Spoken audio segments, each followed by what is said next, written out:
It's here at Hotdocs in downtown Toronto with filmmaker Justin Webster of I Will Be Murdered. How does it feel to have your film here at Hotdocs? Fabulous. I'm extremely excited about the premiere this afternoon. I'm incredibly impressed by the audiences here. I saw a film last night in the Bloor Cinema, Blood Brother, which is a fabulous film. But for me, one of the great things about it was the attentiveness and the kind of quiet passion of the audience. What made you choose the title I Will Be Murdered? It's a story. It's such an extraordinary story that it needed a title, I think, that gave some indication of what an extraordinary story it is. And the title, although it seems an almost unbelievable kind of a title, I think is fully justified by the story. So I think that's really it. I mean, it's an arresting title, but I think it sets you up for the film. When you first approached this story and sort of murder crime situation, how do you begin in kind of discovering a case like this? Well, the case happened in 2009, so it had already been reported in the Guatemala national and also in the international press. And also when the video came out, the video that's the start of the story, if you like, that was covered a lot. The whole story, not so much. So reading about the story, which was one of our co-producers, Nick Fraser, sent me some information about it, and I've worked in Latin America quite a bit before. So, but it's the story. The story is so extraordinary once you get an idea of it.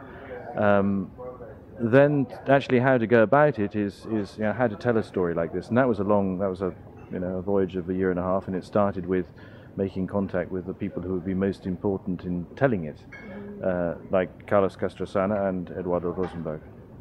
Was it difficult to get in touch with the subjects? It was a process. It wasn't too difficult for me to get in contact with Carlos Castrosana because I'd previously made a film about a guy a bit like him, Baltasar Garzón, who's an investigating magistrate, so they move in the same circle. So I was able to get in contact with him quite easily. With Eduardo, I went to Guatemala, and it wasn't too difficult to get in touch with him, but then it was a process. I think I would go back to Guatemala and go a bit deeper and meet more people and talk to them about what I wanted to do. Dealing with subject matter with such a political context, were you ever worried about your own safety at all? Yes, but only at the beginning, I think. At the beginning, because I came to this story, although I worked in Latin America, I'd never been to Guatemala before, which I think was a good thing when it came to telling the story, because Guatemala is a very complex place, and coming from completely outside in some ways helped, but also it meant that I was ignorant. Totally started off from a state of total ignorance about things like security. So it was a step-by-step process, helped by an amazing team. Carlos Del Valle, our local producer, is a fantastic guy, a great filmmaker himself. And step by step, it was. I think we handled it fine. So I felt a lot more nervous at the beginning than I did by the time I'd finished the film.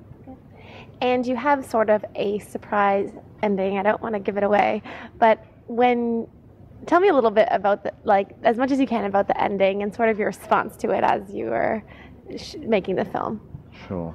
Well, it's a story that's told in the style of it's definitely as a narrative documentary. That's what I'm interested in, telling stories that through the story can reveal things that are deeper.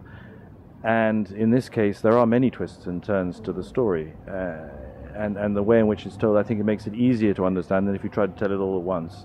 The ending is there is a big twist at the ending, and I think that by the time you get there, you should have already experienced this kind of storytelling that is revealing. So you go deeper each time to a deeper layer, and the last layer is hard to believe. And how do you hope that audiences respond to the film? I hope they take away from it a couple of things. I mean, this idea that truth is stranger than fiction as a documentary filmmaker, as somebody who's before was a non-fiction writer, I feel very strongly that the reality that life, if you give it enough attention, can be more revealing than most fiction. So that's one thing. And then about Guatemala, I think if you had to put it in one word, it's a film about impunity and what that can do to people or to countries. And Guatemala's an extreme case of that. But it's not the only case. I think that this sort of the mechanics of being able to investigate, to being able to get to the truth about crimes and about violence is something that we take maybe too much for granted in countries where there isn't so much violence. And in terms of Guatemala and spending so much time there, what were things in particular that perhaps you sort of fell in love with about the country? The humor. I think the Guatemalans have a wonderful sense of humor, sometimes quite a dark sense of humor. I got to know a group of filmmakers there who are, I think, wonderful people. And I think I fell in love with the younger generation too, which is in a way represented in the film by people like Eduardo or Claudia Mendez, the journalist, who I think they represent a hope for the future. The hospitality, the humor. I think those are the things I fell most in love with. And where's the best place to find out more information on you and on the film online?